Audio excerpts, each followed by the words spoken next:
Good day, this is Denver Fernandez here, and today I'll be reviewing the movie Home. So, Home is a feel good movie, and it's also a family drama that talks of mobile addiction. If a person from 500 AD got into a time machine and traveled to 1000 AD, he can pretty much survive. But if a person from 1950 gets into a time machine and travels to 2020, I don't think he can survive in this modern world because it's so technologically advanced. So that's where the term technologically challenged comes from. So not knowing how to use technology has become like a disability. So that's what this movie is talking about. This movie is talking about both sides, how people are technologically challenged in one side, and from another perspective, how people are addicted to technology. These two ideas are molded together through a father-son relationship story. So that's what is this movie's greatest strength. This movie talks of three generations: a grandfather, a father, and his sons.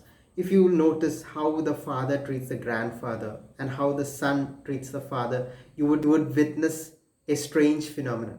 The generation gap between the present generation is actually much wider than you would have seen from an earlier generation.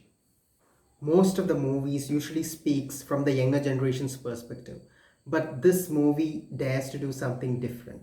Speaks from the perspective of all the three generations. Of course, Indran's is given more importance in this movie. That's the father character is given more importance in the story, but yet you get all the three different perspectives. Grandfather character, though he does not have much dialogues, he still has his own point of view, and in the scenes where he is featured, he actually steals the show.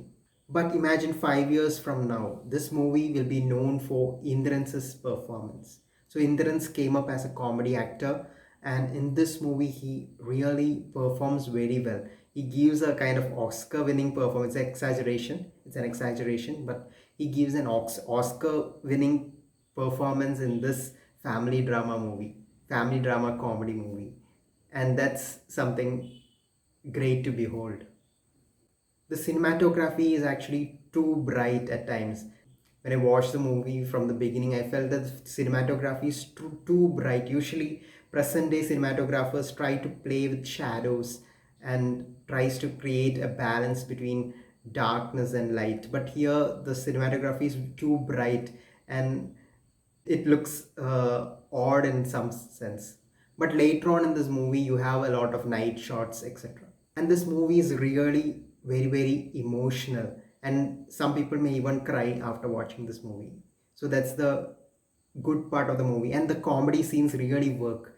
And all the comedy scenes in this movie are situational comedies. Such comedies sometimes don't work actually because of the timing and many other factors, but here situational all the situational comedies actually work, and you will laugh while watching those scenes.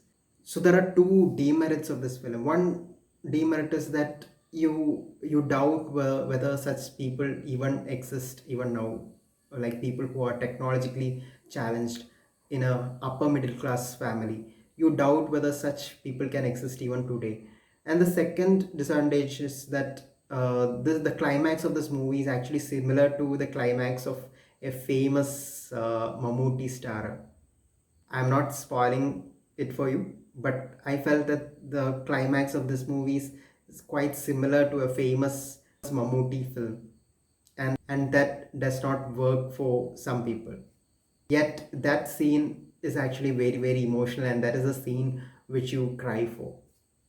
Overall, this movie is a very good feel good movie, and this is a movie you should watch during lockdown to brighten up your spirits, and if you want a daily dose of inspiration, and if you really want to feel a sense of euphoria. So thank you for watching my review.